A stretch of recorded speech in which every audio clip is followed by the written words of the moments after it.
لایەنگرانی شۆڕەشی ژنان لە ئێران دەڵێن خۆپیشاندرانی ئێران گۆڕانی ڕژیمیان دەوێتن. پێویستە ئەمریکا وڵاتانی دموکرات خوازی ڕۆژ ئاوا پشتیوان بن.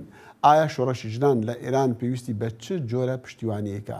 خانم سۆزان فەتاحی پزیشک و چالاکوانی مافی مرۆڤ لە ستۆکهۆلم سوید لەگەڵمانە بە وەڵامدانی چەند پرسیارێکی کورد کونەکشن. سوزان خانم ئەم کاتت باش، سوپاسی کاتی جەناب دەکەین و ئەبێ ڕۆژ ئاوا چ جۆرە پشتیوانیەک لە شۆڕەشی ژنان بکاتن؟ بێڕای سلااو ڕێز بۆ جەنابێت بۆ بینەرانی و بیسەرانی بەڕێز هیوادارە هەموو لە یەکسا و سڵامەت بن.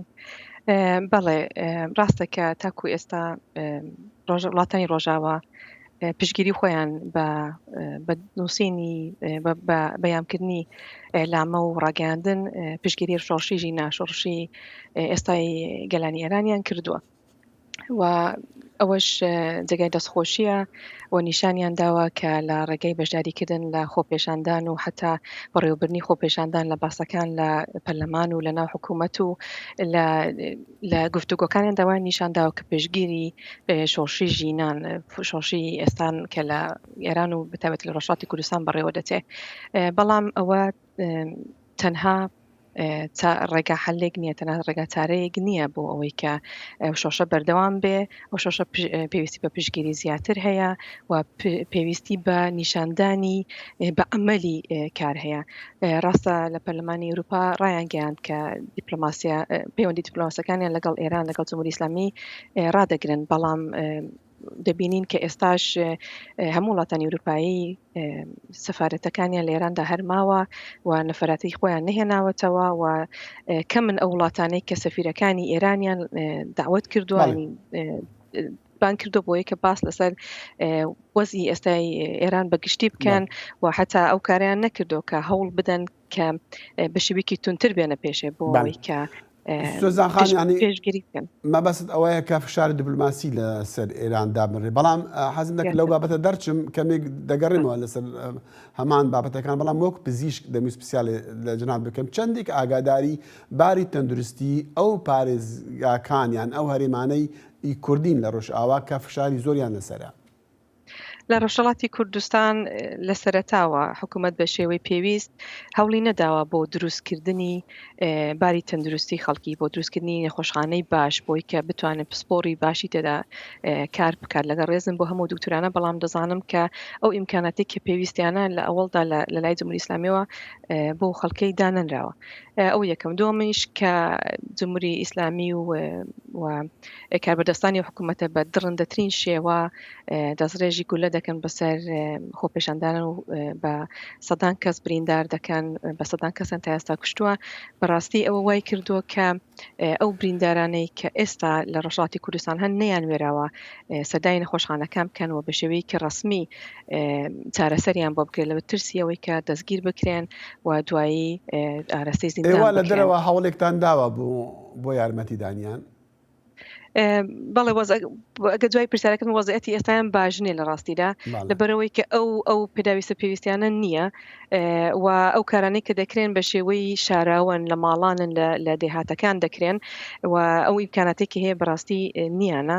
ئێمە هەوڵمان داوە لە دەرەوە و حتا لە نێوخۆی ئێرانیژا هەوڵ بدەین کە ئەو پێداویستە پزیشکانەی کە پێویستە و دەرمانانەی کە پێویستە بتوانین بەڵێ کۆنتاکتەکانمانەوە ڕێی پەیوەندەکانمانەوە واردی ئەو شارانەیان بکەن و ئەوانیش لە نێو خۆیاندا بڵاوی بکەنەوە بەسەر بریندارەکاندا. بەڵام کوکتم لە بەڵکی ڕاستمی ناتوانین دەگەڕێمەوە بابەتە سیاسیەکان.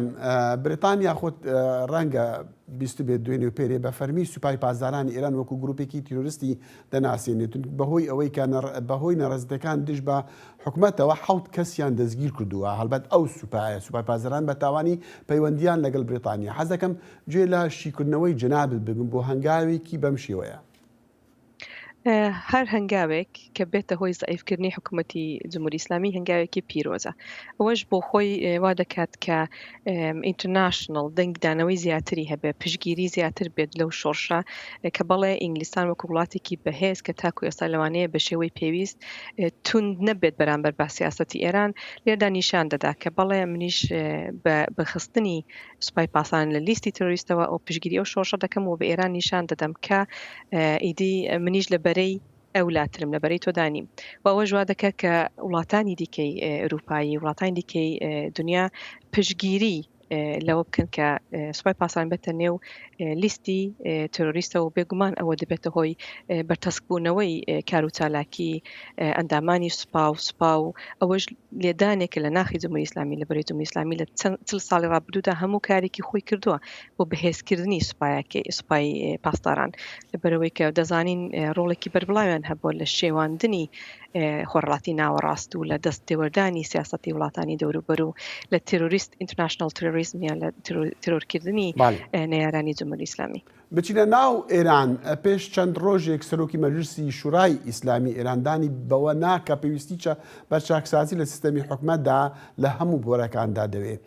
پێشتریش لە دوانێکی دەگمەندا دانی بەوە کە هەڵا لە بەڕێوەبردننی وڵاتدا کردووە و داوای چاکسازی لە میکانیزمی حکومڕانی کردووە. بە بڕوای جەنابەت ئەمە هیوایەکە کە نیازی گۆڕانکاری لە ئێراندا هەیە؟ جمهوری ئیسلامی حکوومەتێکە کە باوەڕی بە مافی یەکسانی مافی مرۆڤ نییە.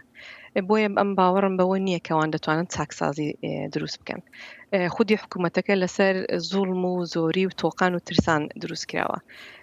بۆیە پێم وانە کە ئەوە هیوا بەخشە کە کەسێک قسێکی وا دەکە بەڵکو پێم وایە کە تەنها ڕزگاریکردنێک لە وەزێتی ئێستا ئێران نەمانی ئەو حکوومەتەیە و بەڕاستی بە سزادان و بە دەدگاییکردنی هەموو سەرانی ئێرانە. بەڵێ سوزان خانم یعنی ئەم ماوەیە دەبینین کە حکوومەتی ئێران ڕژێمی ئێران هێزەکانی ئاسایش لە ئێران لە سوپای بازاران بە شێوەیەکی زۆر تون مامەڵە لەگەڵ خۆپێشاندەرەکان دەکەن خۆپێشاندانەکان دەکەن ببوورە. یعنی ئەمەش تا ڕادەیەک ئێمە هەستەکەین یان لە بەبێ ڤیددیوەکانی کە ئێستا دەگەن ینی ئەو خۆپێشاندانە وەکو جاران گەرم و گوڕ نین. ئێوە چۆن سەیری ئەو وەزع دەکەن لە ماوەی هەفتەی ڕابردوودا؟ ڕاستە وەکو جاران لەوانەیە گەرمگۆڕ نەبن بەڵامەوە نیشاندەی سادبوونەوەی خەڵک نییە. شێوەی ناڕزایی دەربڕینەکان پەریود دەتوانێت بگۆڕدرێت.